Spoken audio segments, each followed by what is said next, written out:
necessarily performing at the level you would expect them to. Well, solo lane ban starting off for TSM on the blue side here. LeBlanc and Rumble banned away by them. Flash Wolves starting, I think, where we expect. There's one top lane ban in Canada, and then Lulu banned away as well. It doesn't feel like Flash Wolves can opt into too many top lane bans. We've seen in yesterday, for example, 40% of all bans were top lane. I feel like if Flash Wolves start opting into top lane bans, the effective champion pool gets so narrow that MMD is just going to end up in one of those unadvantageous matchups. So honestly, they need to stay away from top lane to allow MMD to breathe, because we've already seen ban enough tanks, blind pick Fiora like SKT, and MMD just doesn't have champion pool to deal with those scenarios. Yeah, and I feel like this is interesting because TSM has gotten rid of the Fizz, even though Haunter did have a good game on it. It prevents the flex pick from Flash Wolves later. I think that's what we saw SKT do, yes, what we're going to see a lot of future teams do.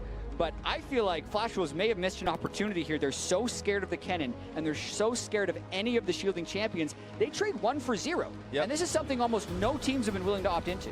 Scared of Ivern as well. That's their last ban, and pretty easy first pick karma here for TSM. So we'll see how the Flash Wolves want to respond. This would be quite priority. There's Syndra, first pick for the Flash Wolves, and maybe a Lee Sin or some sort of comfort castle. Yep, going to take Lee Sin for himself and away from Sven. These two champions actually do both of those things. Yeah, and those are the two champions they had when they played their game against SKT. So I can see why they want that priority so early. It's also two of Svenskeren and Bjergsen's best champions. TSM, though, very quick, going with meta picks. Yeah, it's proactivity for the side of Flash Wolves. They want to be the early game focused game and actually find themselves late into the mid game. So I think both these teams kind of play that way. Largely fairly standard meta, and then just try and take over in the mid game. But it feels like Flash Wolves are going to be very happy with this draft. Honestly, the draft from Flash Wolves so far would be ultra standard if they opted into the Ashe. Yeah, and here's another interesting thing. Normally when you see the Syndra, you expect an echo in response, and that can get banned out by Flash Wolves now in the second ban phase. But TSM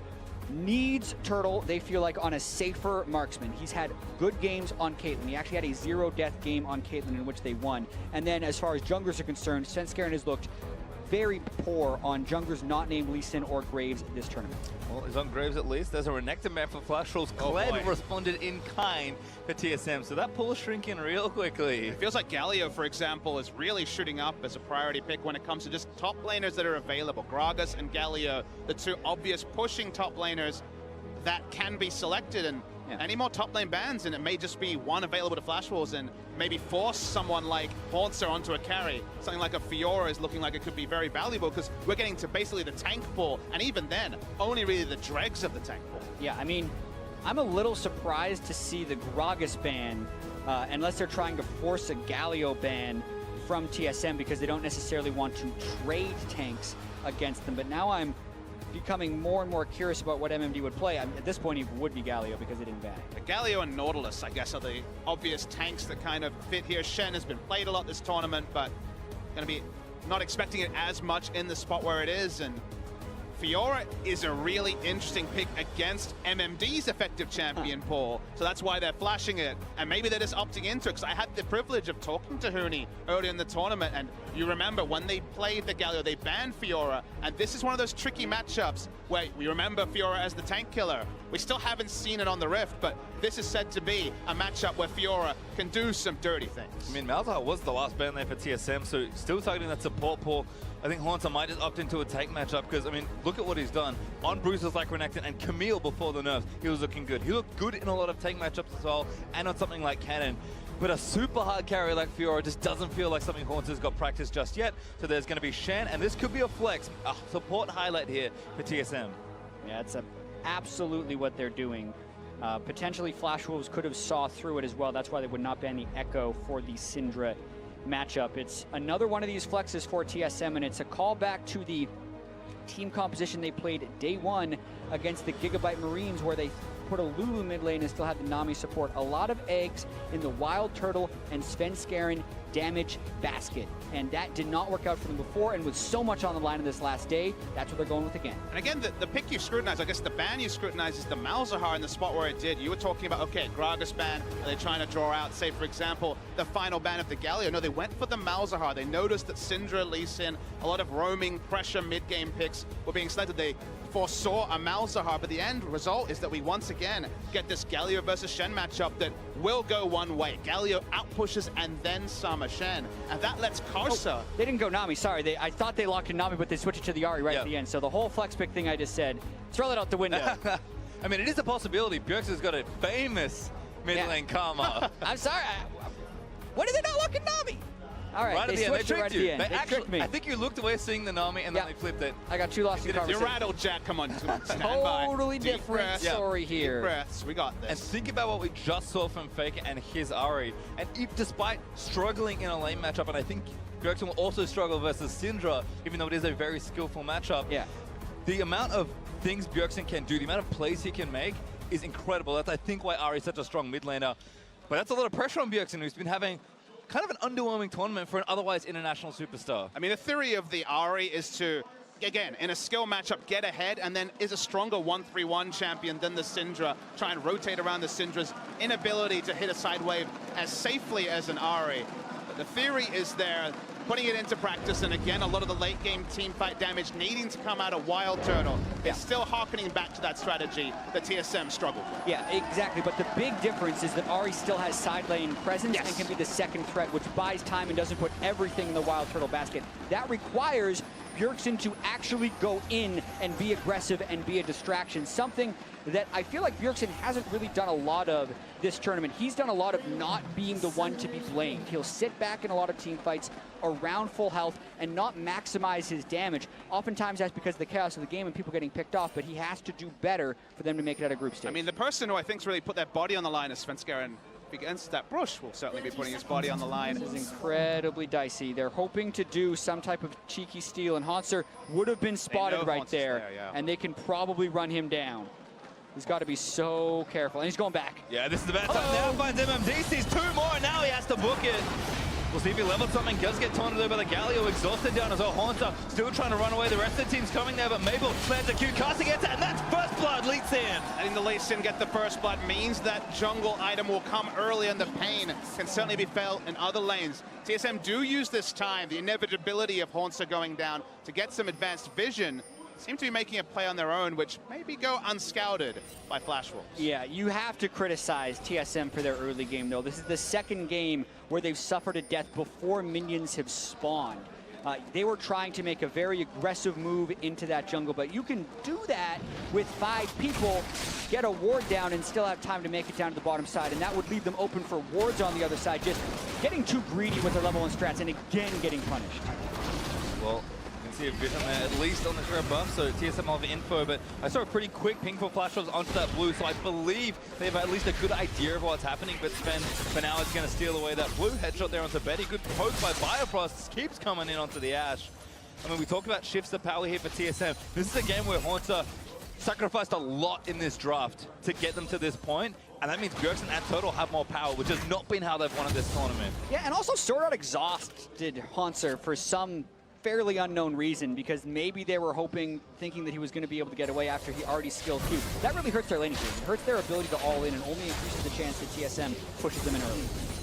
Well, Turtle getting level 2 and getting the first trades. Little point, we're talking about mid laners who will put their line up, who will be aggressive. It feels like Perkz has been one of the few this tournament to really try to take over a game from the mid lane position. If you remember his Fizz game earlier in the tournament where he really walked a drop and allowed G2 to get to late game, to allow Sven to get to late game. I think Perkz deserves a lot of compliments in that regard, because especially Maple and Bjergsen, 2 players we know can do that on the international stage, have largely been pretty conservative so far this tournament.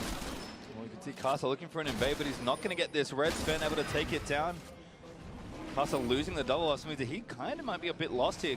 No, looking for a bot lane gank potentially. That's what I thought he was doing. I was hoping to go into the bottom side, but then Wild Turtle and Biofrost immediately fell back. So even though they didn't have a ward, when that type of action happens in the bottom lane, Flash Wolves can only assume that there was a ward somewhere on Karsa. So I'm almost certain that Karsa thinks he was spotted in a ward there. Pinged out also we saw on the minimap. So the 3 buff will come out, everything being equal. So Karsa will have gold, but not necessarily the experience lead, given that Svenskeren was able to get the 3 buff.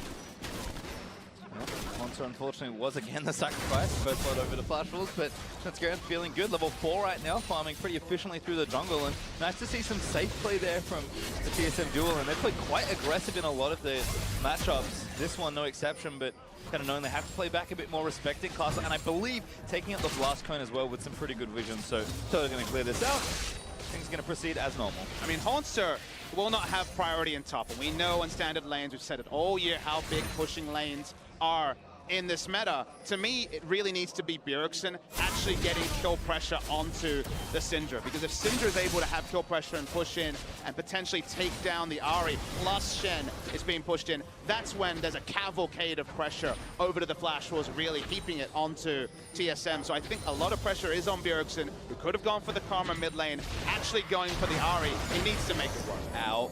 Yeah. Definitely ow, and the timing of the stun as well means Bjergsen misses out on the cannon. I would definitely not say Ahri is a counter pick to Syndra whatsoever, matchup, right? But it is something that can be played into the Syndra, so you're willing to do it.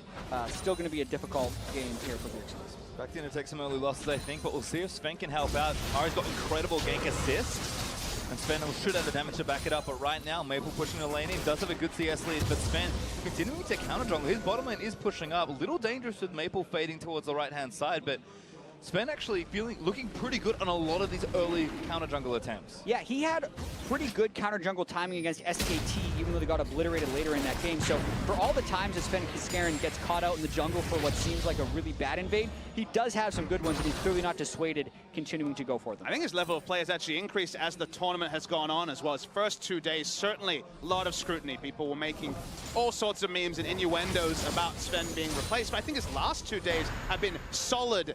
At worst, you know, honestly, he's had some good games himself, whereas people like Trick, for example, have been struggling with Bjergsen. Oh, gets cancelled. That's really tough because Maple is looking to hit level 6. It's going to potentially have the cannon minion wave be missed out for Bjergsen, so should have been a little bit farther back before that recall. And then D roam down as well, because again we expect Gallia to be pushing in that lane pretty much 24/7. Virgo playing it safe, double Dorans, and now a Negatron cloak, so respecting the threat of Maple and MD or Caster coming in, and now Sven snuck down to the bottom lane, but a nice ward from Flash Wolves does spot him. Low percentage gank as well, given that there is no real assist barring a W from Biofrost on that Karma. Back to Korean. Caster uses the time to clear away Raptors as well and try to catch up on some of that experience that was lost on the 3 buff. Yeah, Maple definitely asserting his will in that mid lane as the Syndra, getting that extra wave with the recall interrupt, helping his case there. He should have a more favorable back as well, because that gold able to complete his lost chapter and then get the Negatron, much better than just an extra Dorans.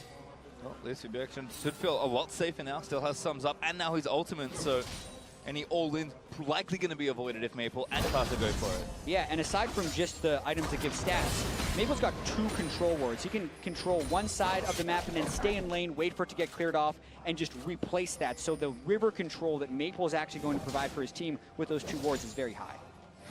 If they can get the double control ward down, then the Ahri's win condition, which is getting a gank, like you said earlier, Pastry Time, hitting the charm, the gank assist is strong, because Syndra will often be clearing and harassing under turret.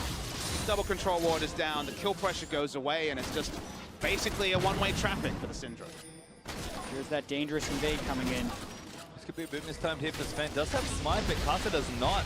Might look to take it down quickly. Bjergsen did pretty quickly push the lane in to make sure this happens. Sven, they're going to get caught. Does get the Smite down by Caster. Oh, nice ulti out from Sven, actually. Caster did not have pick there. He was not level 6 because Svenskeren has been stealing away that side of the jungle. That's risky right there. Burns his ultimate, saves his flash, but does deny Maple the blue buff. It is remnants of the early game, though, and that's the thing you can say there is okay. There's definitely been times in the regular season where Svenskeren doesn't have priority in mid lane and recalls. He steals Raptors and dies, but at least there's an element of risk-reward there being evaluated by Sven. And he comes away with the buff, and he's trying to just provide some sort of early game pressure, given that top lane, you see it on the minimap, it's going as expected. Yeah, and I will say that with Sword Art moving over to the blue buff, that gave TSM a window to harass Betty even further, so probably not worth the risk, but Svenskeren did accomplish something with that invade, and TSM get a minor benefit. Flash was still in a lot of control though after that first blood. And MMD shoving in top side as Carter invades onto this side of the jungle. Maple joining up as well, so Haunter thinks Snitch that is getting dive, but this should be an early turret for TSM. Graves joining this means he should get the turret first. Good arrow they want to spend. Shield there from Bifrost, and that turret's dead. Spend. Quick draws forward, and there's first turret goal to TSM. And if it was a multi-step plan, as you outlined, Jack, actually big ups to TSM. Remember, they also had Stand United. So that's the reason why Flashwolves couldn't really walk up to contest the last few hits onto the turrets. They do give up first turret blood. As you can see clearly on the screen, it'll be answered, but it's TSM on the front foot, which, given that level 1 was an abomination, is still heartening to see. Absolutely. Now the question for Flashwolves is going to be, can they do anything with this top lane priority they have acquired? MMD has had the shove on Haunter for most of the early game, hasn't made successful roam plays, and now the map is open for him. He can leave for much longer after shoving in the wave because it takes much longer for the minion waves to crash into the secondary turret. And it does feel like Flashwolves can kind of echo how SKT played the first match of this tournament with their Galio draft, because they do have 3 ranged auto attackers to play one side of the map and Galio to wave clear on the other side. So if they can force any of these mismatches on side waves trading turrets, they should very clearly trade up, and all TSM can hope for is turret dives with the Stand United, because obviously the wave clear mismatch between Shen and Galio that we talked about so much already today is inherent. Well, great little blue steal there by Flashwolves regardless. Ben tried to snipe it with his ultimate, but didn't quite get it, and you can see just how much pressure MMD is putting up in top, but good vision from Flashwolves as well. There's a control wall just to the left of the mid turret that's been there for a long time. No one has passed through it yet, and that's the ward right there. I mean, it's just one of those spots that you rarely ever check as a jungler. Yeah, that and the ward right behind the red buff are some of the best spots. TSM, though, turning for Drake on top of the ward, but Flashwolves is all in recall pattern, so it should be going over to TSM. Again, smartly playing the map here for TSM, kind of using their strength where they find it. Honto keeping pretty even in CS as well, so that's going well at least as far as the Shen goes. I mean, maybe didn't expect to win bottom lane this time, but Turtle was up 20 CS at one point. It's kind of dipped back down to 10 or 15, but Bjergsen playing safe when he needs to. Now as a Hextech and an extra Ruby Crystal, looks like Proto Belt next, and Turtle laying in the Betty Ace in the hole, going to chunk that health all the way down again. The thing I take away from this tournament, specifically the last couple of days, is that once again, just like last year's Worlds, TSM are a very well-drilled team. It feels like they very often know what to do when they're in standard situations. When they're 5-6 kills down, sure, the Cavalcade will come through. But when it comes to, okay, I see 2 people recalling, I know where there's pressure, I'm going to take a Drake. Those sort of plays from TSM, the 1-2-3 plays, have been very clean. Yeah, and the struggle now for them is their lack of vision. They just ran through the river mostly blind. They're trying to get some vision down and get the control wards out. And if you're talking about what to do in this drill, they just win bottom lane with Caitlyn kill the turret. You want to move that up towards the mid lane or the top lane and push. The struggle is Syndra and Galio have such amazing wave clear that it's very hard to transition up and actually get anything done. And given that Galio has pushed in so far, you also have the heroic entrance kind of being the headache as well, because when you try to play the mid lane, it is actually a lane close to the Galio. It's very much in range of just a small roam. But they're going to pick up the Glimpse of the Void as well, and maybe it goes on to the Lee Sin. I'm actually unsure who you give it to here, just because Galio does so much of his work from range. I think the general choice has been Galio, because it's real tough. Sure. This guy's sticking in his side lane, he can roam away. Seen a lot of Galios pick this one up here. And it is funny to see how many Rift Heralds have been picked up here at MSI. But I mean, MD was already having a good time in this matchup. The CS being even is about all Haunter could have asked for. And let's not forget, this tournament is kind of a love letter to the current Glimpse of the Void, because the big changes on the PBE and live now on the patch means it's going to be different mechanics when it comes to next season. So enjoy it while it's here, folks. This is the last hurrah of the Glimpse of the Void. Enjoy the Glimpse of the Void that lasts for 20 minutes and has low impact for those 20 minutes. But it does have impact, unlike the very high moments of the current turret killer on the live servers. But for MMD, don't underestimate how much damage Galio does to turrets now, because that thing by level 18 stacks up to 270 extra damage on the first hit after it's charged up, and Galio also gets to use his passive on turrets. So MMD will actually be a turret destroyer with that buff. Throwing a nice spawn gauntlet, and we're chunking turrets, so that's something fun thing to look for. Well, Sunfire right now, in case the push wasn't enough there, Haunter with just his teammate and his Shen, so things are going to get tricky. TSM did attempt to steal the blue, but again, showing respect without vision there. Flash was doing a good job defending it. Maple does get yet another one. So Bjergsen been struggling a bit in the lane, but again, he's also trying to keep that CS up, and maybe we can question some of these lane assignments here for TSM, but Total at least is guaranteeing that he gets some farm. I mean, he went Cull here, despite the lead that he's got, and he has boots too and a pickaxe. Like, this man is just trying to get to that late game. Standard as standard can be, it feels like this current phase where TSM would love to creep to the mid lane, take that turret, but Karsa's been covering it, the control wards are down. It's very difficult for that next step, and something like a cull is a small victory while everything else is drawn out around the map. And I do have to say, if you're going to play passive for the first 15 minutes, Flash Wolves is the team to do it against. Flash Wolves of all teams have the fewest kills at 15 minutes of any team of the MSI group stage so far. So this game is an example that both these teams have actually had fairly passive early games. Go with the call. Oh, that was a sick combo. Bjergsen not going to get stun combo. There's the ultimate out, and Karsa collects the credit. First game-breaking moment of the game, it feels like, is at 14 minutes. They use everything on Bjergsen. We'll see what that means for the mid lane. As also, Flash Wolves have this priority with the Glimpse of the Void and the Galio on the top lane as well. Also not having fun time at all. I mean, just couldn't use his Shen ultimate even if he wanted to, because MMD's got so much pressure. Flash was now actually looking for a dive here onto the low health Haunter, but all of a sudden they did alleviate mid lane pressure with Spencer and now Total moving in, but they're going to lose something here on the top up. Blue buff once again over to Flash Wolves. Yeah, 15 minutes about to crest. That's the end of that passive early game for Flash Wolves.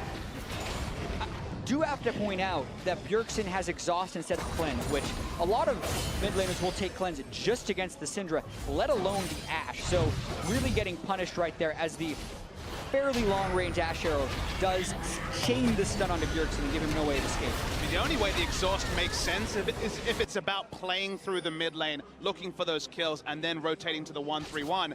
But the Cleanse also kind of does the double duty, so you really start checking the checks and balances, and it maybe Cleanse just outright wins, all things considered. Yeah, the theory behind the Exhaust Azari is if you're ever trying to all-in a Syndra, you get to close range, you get the Exhaust, you make it so the Syndra can't ult back to turn the trade around, but a Cleanse would be the more defensive option, and if Bjergsen is trying to be in an aggressive mindset, you can see the Exhaust coming through, but punished for it right there. Yeah, great little combo there for Flash Wolves. Picks themselves up a second kill here. It's been a very macro and farm-oriented early game so far. TSM keeping the gold respectable, but Flash Wolves with that lead now. 1,000 gold up, turrets are even. First strike did go to TSM, the next one's an Ocean, so it's not really going to prompt too much action. The Flash Wolves are a team that we know does power up from this point onwards. Starting to kind of hit some item breakpoints. Blade there for Betty, Abyssal Scepter there for Maple, with the Lost Chapter moving into what I assume is the Morellian Omicron. I mean, Total's really still farming for it. Looks like IE first. There's a lot of work for TSM to do, and Flash Wolves start turning it up soon, as good cleanse from Maple going to get him out from under the charm. Charm hit, but instant cleanse means that nothing more will happen. TSM has kind of the advantageous lane assignments because they can send Turtle in the mid lane and a short lane, and potentially move Ahri to the bot lane, and Syndra obviously not as adept in a side lane, but for now, it's all kind of being negated, so ends up being standard as standard can be. The scouting report was that these teams are very standard in the early to mid game, and even that flashy kill onto Ahri didn't really reap any extra reward. And they also both kind of defaulted back to the tank in the top lane. MMD has had the push advantage this whole time, but hasn't really made any of the big roam plays because teams haven't necessarily forced. They know that both Shen and Galio can lead to a lot of disruption in fights, and most of these teams are just kind of opting for farming or very slow setup on the play. Karsa kick Bifrost back in, but Stand United there. Great flash from Bio out of the Ashe Arrow, and now Spencer gonna maybe see if that TP completes. Bjergsen looks for a pick, does get sorted, no needs a little bit more, moves forward there, now gets to kill Galio ulti very late, trying to get himself out, and MMD is gonna be safe now. Turtle actually backing onto MMD, but he's kiting out of the Idol of Duran. TSM actually get a kill back there. Karsa deep in enemy lines, but he'll back away. Really nice turnaround, and specifically sidestepping all the engagement. They could actually pick up the kill and get out. We saw kills traded on both sides. Will TSM actually be able to get an objective? Yeah, every time I've talked about a passive game, they immediately spring to action. MMD goes again. Turtle get a stun. Should not be standing at MMD. Starts with a flash on, and Maple finishes it with style. Once gonna try and clear this out. Flash was getting good priority, but that should mean that Drake is there. Sven was there, and Turtle just a little too far forward. Still pretty short death timers here, but because the respawns have come through for the Flash Wolves, and because TSM expended so much on that initial kill, Ocean Drake, after the long exchange, goes to Flash Wolves, as you say. On the upside, Jack, at least now we know the trigger word to get the action going, so we'll be judicious. We don't want to overuse it, but at least now we know they're talking about passivity gets the action. So, again, it's been very few objectives separating the teams. We will get the replay. It all started off with the attempted insect onto Bifrost. Yeah, Vision Denial, the name of the game, but the Ash Arrow misses both Sven and Biofrost. And then, because Sven used the ult to escape, he gets a lot of damage on Sword Art. Bjergsen uses everything just to get about 50 damage as the last hit comes through. Note Betty also flash healed in that to try and save and didn't get it. But when that taunt ends, just back up, be behind your team. Again, Turtle caught out of position, and it cost TSM the Drake. Turtle wave clearing away, does have Infinity Edge now, so seen a lot of different Caitlyn builds, I feel like. Seen a lot of Phantom Dance this tournament. Definitely a Zeal Adam be next, but I think PD versus Hurricane's an interesting one. Kind of curious on your thoughts here. I actually don't mind the Infinity Edge just because it can kind of turn it into a pseudo pick comp where an Ari charm hits, and if you get an Infinity Edge crit, you can actually burst down one member. Usually you go the Hurricane, that's kind of the percentage build, but TSM not focusing on the wave control. They do have Graves and Ari to help, and Karma even that matters. So it does work in certain ways, but you give up other things at the same time. That's the biggest thing. TSM has not been able to siege turrets. If they now immediately run up to turrets, try to wave clear fast and get there, you can criticize for the Hurricane. But right now, wave clear not the priority. Instead, hoping someone steps on a trap and you get that huge Infinity Edge crit. And honestly, it's a small point. It's minutia because 2-3 minutes from now, he's going to have a Zeal, and at 25 minutes, he'll have the Hurricane. I think that's the thing. Turtle has actually had a very good start to this game. Still 20 CS ahead of Betty in the lane there. And again, just farming up. TSM playing pretty slow but confident in A. Turtle starting to get things done. And we did see Bjergsen, despite actually a very significant CS deficit, making plays. I think it's very interesting to watch the top lane is here, because although Haunter is continually getting pushed in, when he's finding spots to keep pushing a side wave, you can kind of see how different the globals are. MMD has to walk pretty far to get his ultimate in there, or use his teleport. Haunter can either TP or just use the ultimate wherever he is. The end result is that it feels like the game is being won and lost in the vision line, just because that's the only thing that really allows the Galio to push up or the Shen Ari to push up. However, in mid lane, TSM get a few shots, but again, it's only a few shots, and otherwise it is this very even line of scrimmage before both teams. Just trying to open up a little more space, I think. Haunter again, double globals at the ready, so he's getting things started in that bottom side of the map with that other Ocean Drake just taking it down. Next Drake is Infernal, by the way, so her teams are trying to be encouraged to make things happen a little more in the mid game. That may certainly cause some fireworks. Maple, nice stun onto Bjergsen also, but he's now kind of fully committing to playing this side lane, and if he can do it safely, should be a lot of extra farm, and Maple's just not going to be as good in that spot. Yeah, and still just an incredibly close game. You can look at the jungler's gold and itemization. They're actually even in gold right now. The next time Karsa goes back to base, he'll be able to pick up the Black Cleaver as well. The big advantage is actually opening in the mid lane, where Maple Syndra is 1,000 gold above Bjergsen. That's traded with the Marksman gold. So the points of power a little bit more on TSM side for Wild Turtle. Not the most promising thing to hear if you're a TSM fan, but they do have the shielding to help him. And it doesn't really feel like Flash Wolves have found a way to play through Maple having some good item break-even points. It's largely been wave clearing against the Caitlyn or just answering an Ari split push.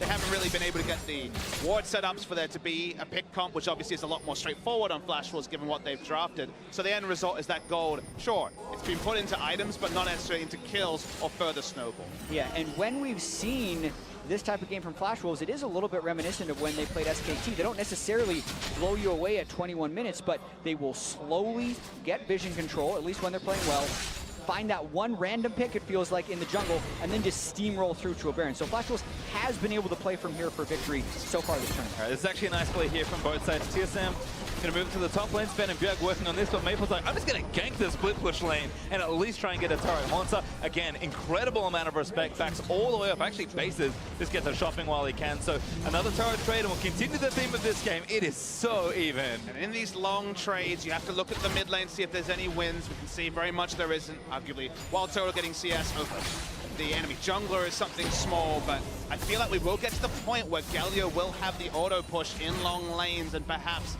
the playmaking ability, but it still feels like that point eludes us. We still are very much at 22 minutes. So I do actually feel with the Bomby Cinder and the Tiamat, Haunter can push lanes relatively quickly. I think the main wave clear advantage that MMD had was earlier, so TSM getting out of that point of the game a little bit here. Looks like Hurricane next for Turtle, though. Did actually go back and spend that gold. Zeal completed. Rico ready. Not going to be able to quite insta-push this mid lane, but he's back in his little fortress right now. He's got 2 pink cords on the other side. Plenty of neutral vision in the river there.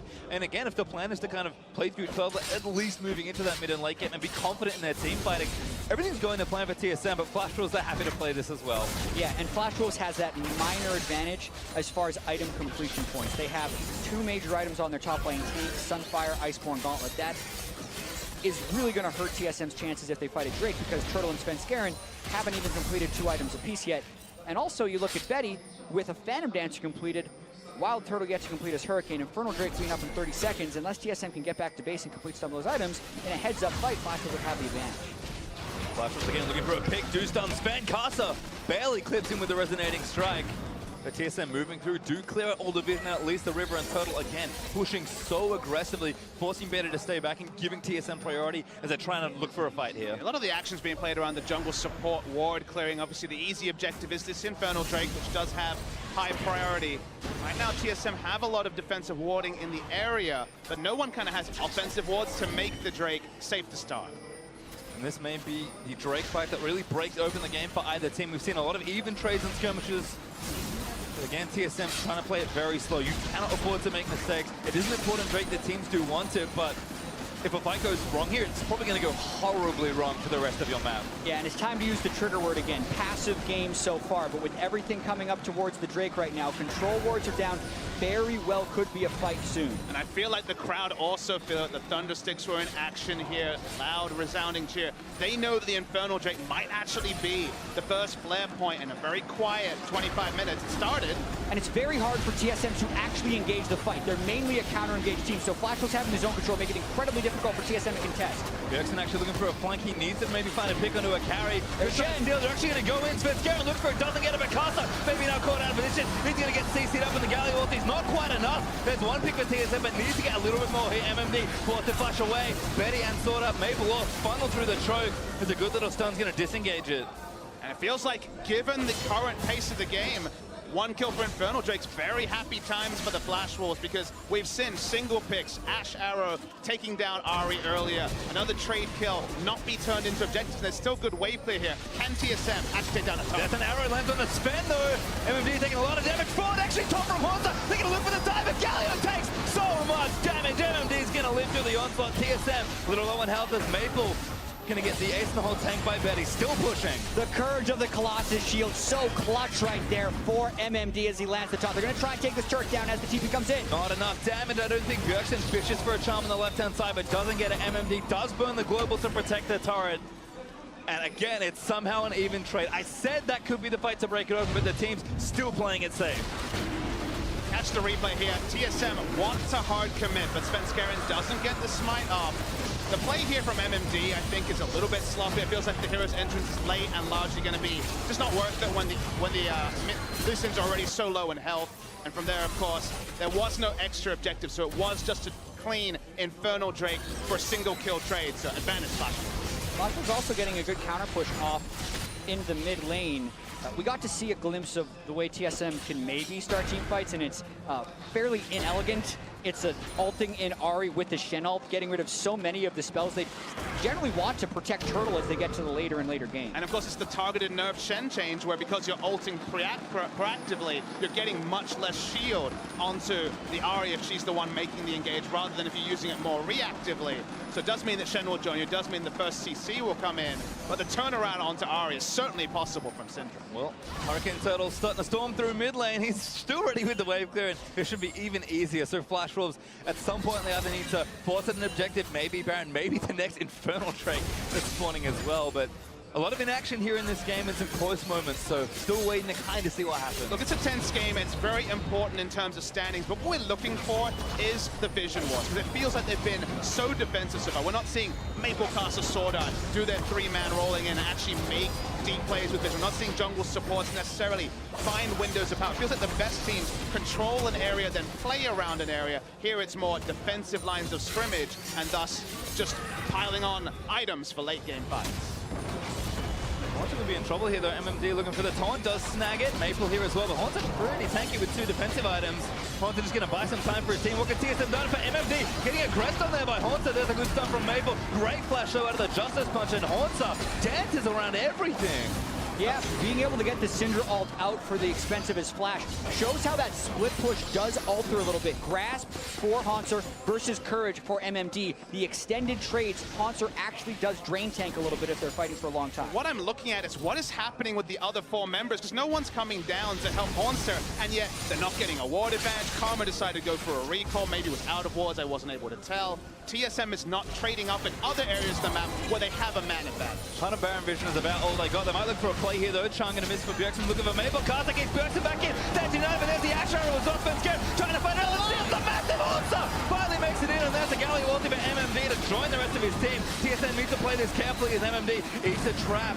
Total does have last twist, but he's gonna need to shoot a lot of bullets into this Galio to kill him. Unbelievable amount of shields coming through right there. Biofrost also has Mikhail's Crucible completed, so can kind of bail them out a little bit from CC chains, but that was nearly disaster for TSM.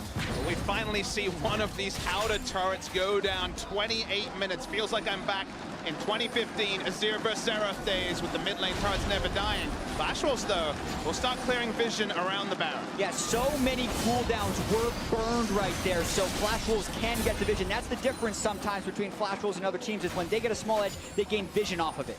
So risky with TSM. Counter pushing that mid lane, looking to bust it open. Bjergsen back with full health. Both teams still waiting on some cooldowns here, but Flash Wolves just retake Baron Vision, and I think that's about it. TSM going to go back to those lane assignments. Haunter already back down towards the bottom lane. And getting the mid lane turret for TSM finally allows the Ahri to go for the 1-3-1 that we alluded to, that we expected.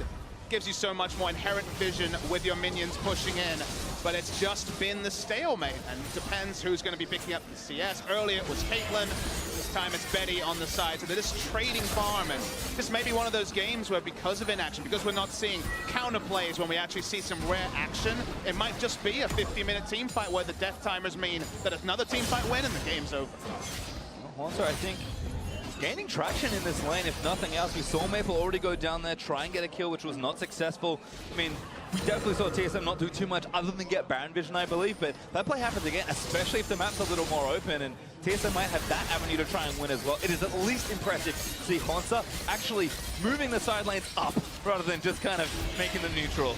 But we can remember games where Haunter, big on the Fizz, for example, against Rumble. I believe that was actually in the same matchup. Yeah. He had kill pressure, and we were always like, okay, he's getting 3-4-man ganks. What's TSM doing on the other side of the map? On that day, it was very little, and on this game, the one time we've seen it, once again, it's very little. So we need to see the jungle support largely make plays around the map when Haunter draws aggro. Yeah, and right now TSM is trying to get the damage on that mid lane turret because they want mid lane priority before going towards the Infernal Drake. This is the source of conflict. Push mid, go for objective. Push mid, go for objective. Currently, TSM has the push, which makes Flash Wolves would have to come in for a steal. Well, they've got vision with the Scuttle Crab as well, so something's going to start. Infernal Drake low, they should be able to get it, but there's a fight up. Bjergsen gets out from under the ultimate with Spirit Rush, and TSM are just bailing. And now the question is, can Flash Wolves get inside track on the mid lane? TSM went all the way around the Caitlyn's Infernal so Drake. far away right now, so the answer should be yes, but it's going to be another 4 or 5 seconds. Yeah, it looks like TSM is seeding this. Finally an outer turret will go down. From Sven, not enough to kill the pesky cannon minion. And this game is all about the waves right now. As Flash Wolves made the mid lane push, TSM basically decided they couldn't defend it. Haunter goes to push out the top side and get pressure that way. Now, if Flash Wolves decide to go and catch that wave, TSM will try and push into the mid lane, and that's what Flash Wolves would want to get a team fight. So it's a huge bit of mind games, and what can you avoid and what can you get away with? Now, just pushing a mid lane gives Flash Wolves so many options. You can get that control ward onto the Baron. You can start baiting engages with your pick comp because you actually have the ability to end the short laning phase in the mid lane and actually gain pressure in other parts when you roam. Well, Haunter was working on the bottom side turret to get the wave all the way pushed up to the tier 2, and Bjergsen with a death cap now is going to annihilate these waves. So TSM, turret might be long if they can take it. Haunter wants it. Yeah. TSM going to even the game back up again. That's exactly the extension we were expecting. Flash Wolves sent both solo laners to side lanes. TSM delayed their recalls in order to get that push. So now they have the pressure back over to Flash Wolves because TSM is now in base and Flash Wolves can get wards around Baron. Oh boy, this seesaw. It's been not necessarily the most explosive seesaw, but it has been a clear one. And Flash Wolves now actually trying to go for something really big in the context. TSM stayed a really long time. In 32 minutes, the Baron goes down extremely quickly. TSM not in position to stop this. We didn't use the word, but it's happening anyway. Flash Wolves straight onto the Baron. It is so low on health. And that's going to be Baron over to Flash Wolves Span. Not in time to steal it on Bifrost's going to be the ulti. Bjergsen going to try and start a team fight, but there's one already dead. Bjergsen moving to the struggle. As Betty flashes in towards him. Haunter is going to join the fight, but Spen forced to flash away. Haunter, I think maybe sacrificing his life and trying to get a counter kill, but he just doesn't have it. Betty takes him down. Castle still chasing on the Spen. Going to strike him down and take him out with a Tempest. TSM lose Baron and 3. Yeah, TSM did not play the seesaw game properly, and one trend that has been happening throughout this MSI group stage is they don't know when to call it quits. Baron's gone. You lost. Don't fight. You can see the Baron call up, but after the Baron goes away, everyone continues to funnel. And look, you got a global Baron call up. Bifrost still flying in despite the team not being in position to fight. Exactly, the synergy not there. The first pick comes through, and again, Flash Wolves, they understood that TSM thought they could push an objective, back away, shop, all those other things, and this was the first moment where we see that controlled aggression, making a play without perfect information. This Flash Wolves did not exist at Worlds. Many games this tournament, they haven't been able to pull the trigger and have the killer instinct, and this is a good sign to see on a must-win day for all these teams. Well, once even game is now very lopsided in favor of the Flash Wolves. 5,000 gold up and counting. 2 minutes of power to play with this Baron and do perhaps irreparable damage to TSM's base. And that's the thing. Haunter has been winning a split push race against the Galio, but he can't match him right now with the Baron minions. He wouldn't be able to clear them fast enough. Maple also freely hitting these side lane turrets. This is already a big Baron power play, and it's still got 2 minutes left. Just like the VOD review for TSM after this tournament will be very clear when it comes to when they have pressure, when Haunter's drawing members, making things happen elsewhere. And it's not like the Flash Wolves have an A+ in that category, but they made the one proactive move that's divided the teams in 35 minutes. Well, see just how much Flash Wolves can get done. Usually the gold standard for Baron is breaking one of those inhibitor turrets, preferably an inhibitor to go with it to line up your next objective, but they'll be happy to just break the base here and really just put the stranglehold on this game. Already very far ahead on gold, but it's pretty late into this one still. TSM, some game left to play, but this starts looking a little unhealthy. And what Flash Wolves want here is for Karsa, Maple, or Betty to find the right target. Because of the McHales, it's difficult to just do it off an Ash Arrow, which is why they either need to chain stuns into a priority target or have Karsa go in and make a kickback. If they do that, they potentially win off that play. Bjergsen goes in. We're going to make a really big play there. Actually, now goes back into the Betty. He's going to find that kill. Now Maple wants to flash out of the way. Good kick from Karsa into the grasping roots, but he is in the hole. Trunks one down. Turtle flashing in for Sword, and he's going to get it with 2 crits to the back. Sometimes the Hail Mary is exactly what you need, in TSM, the second time this game, put the shield on Bjergsen. He'll make a play, and he did it. And that's the danger as Flash Wolves when you are trying to really punish with that Baron and get Baron and power minions in every wave. If you aren't ready to disengage a hard commit from one team, then you're going to pay the price, and TSM force it very quickly right there. That was the big moment for TSM this game. Now, of course, it's not a Baron. It's not in any way equitable to what they lost. They have this push priority. Karsa being sneaky, he's not spotted. Oh, doesn't find Turtle. That could be a mistake, but Gallo going to ride in as well. Bifrost a little low there. Maple's all he's going to take him down. Haunter, he is here, but it's just not enough to save the support. And that could have been a lot worse for TSM. Bjergsen wasn't even there as they were making that push. We're going to watch this one more time. Bjergsen doesn't get the charm, but Betty still has no flash, so very few ways for him to escape. Bjergsen ulting right into melee range, so Haunter can guarantee the top. And look, he was the one who demanded the Ahri. It could have been Karma mid, could have just been the Nami drop, but he took the Ahri to make plays like that. In the replay, is it elegant? Not necessarily, but just the aggression in a game of passivity caught Flash Wolves off guard and brought some breathing room for TSM. Yeah, and track these flashes, because Turtle flashed forward for 1 kill on a support without being able to take a map objective afterwards. Much like when TSM pushed forward to get that mid lane turret and then took very late recalls to give up Baron, that could have huge consequences down the road, because we're about to see Elder Drake come up. And TSM, while they have the extra Zeal completed for Wild Turtle, he doesn't have flash. Maple, Betty, Karsa, any of these guys have a higher chance of punishing Wild Turtle now with no flash. Now, we complimented the 1-2-3 plays from TSM in a macro case, but in a position like that, where clearly the call was, we're going in, or we have to go in, we have to engage now, suddenly they do make incorrect plays like that, flashing in for a single kill, because in that situation, there was just no realistic massive objective they would gain off it. Certainly, one kill on a support, the gold's not going to be worth it. And like you say, they may make the right macro play, and then Turtle will be caught out with no flash later. Still a pretty big Baron power play for Flash Wolves. I think close to 5,500 gold. Flash Wolves straight in control of the right-hand side of the map onto that Elder Dragon. Haunter not even splitting right now, so looks like top wave is going to cause some additional problems as well for TSM. I mean, Haunter, I think he feels like he has to be here for his team because they know if we're going to win, I think we just have to go for it. Exactly, and TSM know what they have to do. They know how hard it is to control Elder Drake. And Flash Wolves are good as well. They know that both TSM carries are without Flash, so they're just looking for a pick on anyone. They catch someone, the game is effectively over. So many wards into the back of the fake pit does give them temporary vision. They spot Betty there as well. There you can see Maple. Very dangerous. Caster going to block that ace in the hole. Maple does not want to take unnecessary poke. Using the haste in the hole felt like vision for side. Obviously the damage was certainly not going to do anything. Carson wants one over the wall. Really good positioning there for Carter. Arrow into Turtle. Gets out instantly. That was a tight McHale's there from Biofrost. He does not have QSS. McHale's is down. Still lots of CC left. MMD has flash taunt. They're bursting down Elder Drake. TSM have to go for something here. The Drake is low, but not too much damage being taken here for Flash. Haunter in the front of the pit. MMD looks for the play, but Johnson punches block. Bjergsen onto the backside, looks for the carriage, but gets exhausted. Sands United is going to try one with him, but Turtle already got kicked out. Bjergsen on a rampage, but Turtle's already dead. So it's Garen chasing out Haunter, but they need a little more Benny. Still alive, Haunter trying to chase him down, but Spamble does go down. Haunter tries to Benny on the other side, and Elfman's Garen's going to get chased down. Castle, oh, he's going to find, so it's Garen's going to fight. He's going to get the bit back to Elfman. Not going to get it, but he does go down for a trade. 4 for 3, Flash was barely ahead. So fitting for this game that it ends up a 4 for 3. It looks like a 3 for 3 on first glance. Bjergsen dancing around in what was a very extended fight. You expect there to be a lot less items for the first big fight of the game, but we're already 40 minutes in.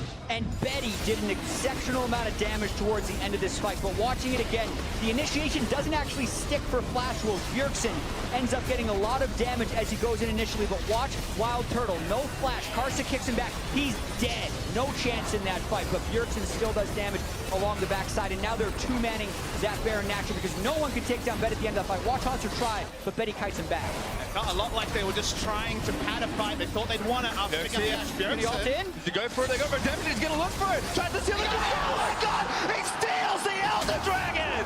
Team solo mid, gets it through their mid laner. He does it in big style. Bjergsen this game strapped his team on his back on the Ahri, going for those big Shannon plays, and my goodness, did it again. And that's just one of those moments. Flash Wolves have two people that can take down the Elder Drake. Neither of them have sweepers. Neither of them have smite. Biofrost throws in the redemption. Bjergsen gets it with the steal and can all right back out. But it's hard to criticize Flash Wolves when a play around Baron was made in a similar tenure and got them a big lead. This time, they feel like they're caught with their pants down. These are the trades you make when you try to make an educated game, play the game on the razor's edge, and credit to Bjergsen, he made it work. And track the cooldowns. Flashes back up for the TSM carries, not up for Betty. So this time, if Haunter can get a taunt, Betty can go down very early. So the tides have shifted, especially with the Elder Drake buff. I mean, Haunter especially, he was already getting a lot of work done in a side lane. Everybody's going to struggle to fight him for the next few minutes as TSM positioning for this Baron. A ton of wards just hanging out through the left side of that pit. And Haunter's getting real pressure now. I like the itemization from MMD going for the Night Spell. I feel like it's been underbought this tournament when we've actually had a relatively large amount of tank top laners, so no GA for MMD, but you know, if he dies through all this armor, then certainly the GA is not going to be a big factor. So we'll see if Betty having a little bit of damage reduction will at least be something. Yeah, 432 armor for MMD right now, and it's not Bjergsen who's hitting him, so only the damage dealers that are getting to him are physical. They're rushing this Baron down. It gets warded. No control ward on the Baron there from TSM, so you would have to imagine they were only starting it to turn. I see you shake your head, Jack. They don't have space for control ward. That's a good point. They've decided to build all these cloth armors, and the argument is probably not worth it, but at the same time, if they're ending a fight at very low health, you can make that argument. They're not going for vision denial right now, that's for sure. Had sweepers that didn't get deep enough into the back of the pit, was afraid of maybe Flash was being behind it, so now they'll get advantage over the Baron as many snapshots are snapped, and that going for a flash will do a lot of damage. Seen this before. TSM's going to try and rush in. All right, Bjergsen's already there. You can see them. Can he steal it again? He's going to go in for it. Look to try and take one down for the Baron. Does go over to flash with the TSM. Going to start a fight. Bjergsen already got onto there by Maple. He takes so much damage running into the pit. Stranglethorn. 3-man knock over Benny. Shuts one down. They need to kill the guy, but he just does too much. Turtle though does finally take it down, but here's the GM. Haunter. Is he going to time it properly? No need. He's got no flash. Shut down there for Turtle. Maple having to flash out of the fight so early meant the damage wasn't there for Flashwolf, so MMD being the first to go down as the hilariously tanky Galio. They just didn't have the damage to reiterate, and even though it was free firing from Betty, the Baron buff is answered by a lot of kills for TSM. This game is on a razor's edge. Svenskeren only able to try and steal with his ultimate, but then Flashwolves are caught in the pit and not able to really retaliate as much because TSM did go in together. Now, if they had the flash on Ashe that we talked about quite a few times, both flashed out the back, we maybe get 4 Baron buffs, one person has to die, one single tier, and you end up ahead, but giving up quite a lot in that scenario because they made the bold play. Once again, getting the Baron with the bold play, but definitely picking up some casualties as well. Well, unfortunately for them, dying just kind of decreases the overall Baron duration. Only 2 minutes 20, and Flashwolves still aren't out on this map getting things started. The longer TSM can delay, the better it is for them. And we're almost 45 minutes in this game. We're at a coin flip teamfight status very soon. And it's definitely been a coin flip kind of game. It's been 2 teams playing very similar game plans with not a lot to separate them. It's one of those games primed for an MSI moment, primed for something that will be remembered for a long time. There are stars on both lineups that have made massive outplays before. Will it be Karsa with a kick flash? It feels like one carry going down. This late in the game might be decided by that single outplay. Absolutely, and that's why we're seeing stuff like Guardian Angel trying to come together on the tanks. Not necessarily happy that there is no Knight's Vow anywhere in Haunter's late game build, especially when so much is built around Turtles. That damage reduction can come in super clutch when you have a shielder as well to try and keep him alive, but that only increases the difficulty level for Turtle trying to stay safe in these very hectic, high-pressure late-game fights. And it feels weird because they kind of, again, they weren't fully committing to protect the Turtles. Not all the eggs in his basket, but it's a lot of them. But it's certainly not Sven, where he had 800 redemptions and everything to help him out. Here it's really only the Karma, who might be the first to die, that has a lot of team utility for Turtle. And the thing with Turtle, look at this item build from Turtle. He is leaning, he's trusting Bifrost with his literal life in this game. Full damage, full aggression, that's the wild Turtle we know and love, but if he gets caught, the fight ends instantly. Yeah, Mav Malmortius, his only pseudo-defensive item right there. Looks like a sword. It's pointing in one direction. It's all fiery. How is that a defensive item? When you see double Randuins, how much liberty do you have to build any tankiness? I think you have to largely just invest in your teammates being on point, and that's why, for once, you have to kind of scrutinize Karma's positioning, because if Karma lives, a lot of utility available. If Karma's first to die, then it really is just Turtle, right for the pickings. Zonya's now finished with Bjergsen, so these inventories are fully stocked in almost every single lane. Maple's actually working on his own zonies, and without a flash, he might be vulnerable until he can get that item. But I think the big thing for me here is Flashwolf. Sure, they got the Baron, but did almost negative damage. I'm very curious to see what this Baron power play looks like, because they got almost nothing from this. Yeah, and I think the big thing that happened is Elder Drake disappeared from the map. The team that took Baron immediately disappeared from the map. So we've been very excitedly talking about the prospects of this game, but we are in a bit of a rest and reset phase. Everyone is trying to get their items, get their cooldowns back. There's no major objectives to fight over. So they want a random pick with an Asher, and that's what Flashwolves have the threat of. But for the most part, it's just all about setup until those objectives start coming back online. Yeah, Baron to Baron, Elder Dragon to Elder Dragon. Otherwise, everything remains even between Flashwolves and TSM. 5,000 gold lead that's starting to rapidly mean very little. Infernal Drakes on both sides, so really not much to split the two teams. Look at that little Baron power play. 329 gold for the Flashwolves. It's that kind of game, pastry time. Maple just trying to stack up Syndra's orbs. The reason Syndras do that is because the ultimate will be much more punishing if you have a bunch of orbs already on the ground. We're just hoping someone on TSM steps a little bit forward and they would get that game-ending pick, because they are getting control in the jungle right here. TSM would make a big mistake if they tried to regain that, because the opportunity cost is not worth the reward. And the awkward spot is you can't really move with your vision like most plays are made when you have this sort of map pressure, because you can't really control ward 2 brushes. It's not item spots for there to be control wards on multiple members. So it feels like the vision from TSM is largely sticking, and Flash Wolves can basically plop that control ward down and really just hope against hope that someone walks in, because otherwise there is always that chance of standing in the ward and the game might go the other way and end off such a brush. In for the long haul here still. I think Bubba Smithy said, looking at about maybe a 50-minute team fight. We're getting later than that at this point. And TSM, they do have Haunter playing these side lanes, but we've seen when they don't play right, it falls apart quickly. I mean, if that's what TSM still want to do here in this game, they'll have to be careful. It does feel a little bit like a metaphor for the tournament. There's nothing to separate these teams when there's 4 teams already in the standings, 3 and 5, and really trying, or 3 and 6 for one of them, but still really trying to separate themselves from the pack. This is another game where the difference between TSM and Flash Wolves, it's minute at most. Yeah, the 5,000 to 6,000 gold lead means nothing. You can see actually maxed items on the first 4 members on the TSM side, and just the chain vest for Karsa would need to be completed for him to reach max items as well. And at that point, it's just the supports who have kept spots for control wards. Incredibly late game right now. I mean, the smallest advantage you can say is that at least TSM have a true global, whereas the Galio does not. So having a true global in a game like this, where it's not vision, where you're not likely to be collapsed on, can actually be a factor. So where Galio can go in this game, because the channel time on teleport is too long when the game might be decided on a single pick, is actually a little bit limited compared to where Haunter can go. Well, looks like we're back at it again with the Baron. 50 seconds until it spawns again. TSM first to the area to get some vision down. Elder Dragon's also respawning, which is a pretty rare sight. And a minute 25 for that one. Turtle pokes. Castle blocks it with the Banshees. Yeah, and right now, the value of your sweeper is so high. Notice how Bjergsen switched over to a third sweeper. So TSM is making a bet here that the blue ward would be less effective than being able to sweep. So that means they have to get position early. If they give up condition, they don't have a way of getting it back. From Landscott to get shot. There's actually a lot of damage already. Does Flash and Sleep got away, but now Bjergsen moving forward, trying to find another pick. This could mean TSM onto Baron if it's not for He takes so much damage. She gets down already. Fitzgerald isolating Sorta on the right. Redemption gonna reset.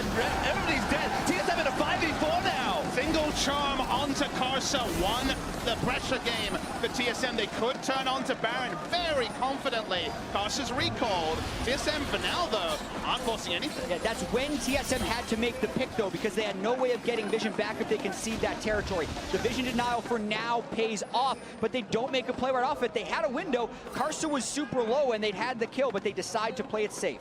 Getting a pick like that at 48 minutes and not getting anything. Of course, no space in inventories for wards, but not even pushing up with the Sightstone to get wards down is unbelievable, honestly. Hugely disappointing. They go catch a wave in the bottom lane. They go back up. Still 30 seconds with MMD, but Karsa, Banshees fail up.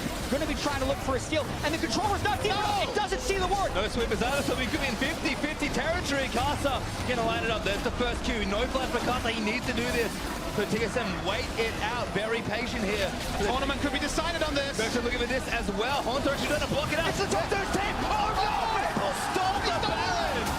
Svenskeren just didn't use the smite. So much wrong about what TSM did right there. Biofrost needs to ward deeper in the pit, and also, we've seen a lot of teams try and evolve the way they do Baron. You keep it at about 2,000 health, and then you arbitrarily pick a time to burst. They don't do that. It's down at around 1,000. Now, they just keep going, but now it's a 5v5. This is a panic move by TSM. They're trying to fight their way out. Ninja can't be there, though. There's limited members here for Flash Wolves. They can see him now. They need to make a play with the Elder Drake. MMD caught a little out of position. Betsy's so aggressive. Flash Wolves just trying to make time for Maple and cut them off. They're trying to get turrets right now. I mean, Maple's got a free push in the bottom side. Flash Wolves can't actually fight them. They're trying to at least open up an inhibitor.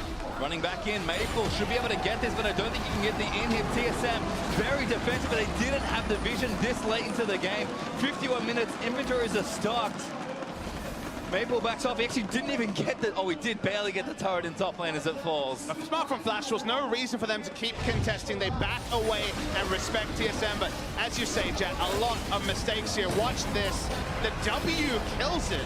11. That true damage from Syndra's W at max rank. Crap. That's Wow, that's just insane stuff. I guess I can't blame them for missing it, but that sucks for TSM. What a great steal by Maple as Flash Rolls with a brutal-looking siege. But again, Flash Wolves would not have been able to do that if Biofrost control wards deeper in the pit, where it would actually matter. And they can't double control ward because there's only one control ward slot on the team. So they have to get it right in that scenario. And that misplay, which we've seen before in this tournament, again, this game is so central to both teams' chances of making top 4. And now it's all about trying to get an initiation onto Flash Big Wolves. play, Bjergsen taking down, everybody's done this through. Horns are going to redrum, but MMD with a defensive ultimate, actually taking a lot of damage. Flash Rolls goes down to Horns and TSM get to fight their way out from the Baron down. Flash Rolls ready, ace in the hole, does get the kill, carries down for Flash Rolls. MMD on the Horns, but he's dead. 5v2 for a long time. When you allow a game to go this late, maybe this will just decide it. TSM is going to shove down mid. They still have Elder Dragon Bar. They have to escort their minion wave to get rid of the backdoor bars. Hanzo kills the fourth, it's just Carso alive. Charmed up by Bjergsen, he's going to buy all the time TSM needs. Yeah, Bjergsen trying to stop Carso from proxying waves. They're ushering in this minion wave. 40 seconds on Maple. He's the closest. I think TSM's done it. Buckley's patience might cost them here. They didn't get any in here, so they never had access to the pushing. Honsa now going to take it up. One Nexus turret under fire. 30 seconds or more on everyone else at Flash Rolls. There's one. TSM. We're going to turn the trick again. Bjergsen finishes the ace, and TSM will keep their dreams alive. A 50-minute game. Take down Flash Rolls.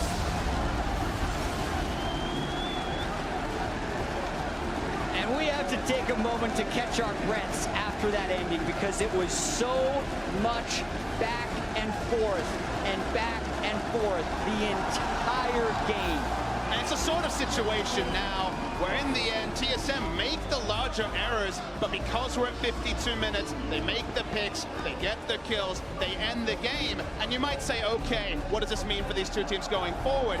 It's about getting top 4, and then you actually have the latitude of 4 days to watch VODs and actually make it through the bracket stage and not 4 days to watch VODs while you're back home. Yeah, I would say TSM had the macro plays wrong, but the team fights right. Agreed. Every time they needed to get the Shen-Ari combo to start a fight, they were able to, and that was what decided it in the end. And we came back to the old point of what's Flash Wolves team fighting in the late game like. Again, you could scrutinize the fact that they lost their first game of the regular season, won 28 in a row,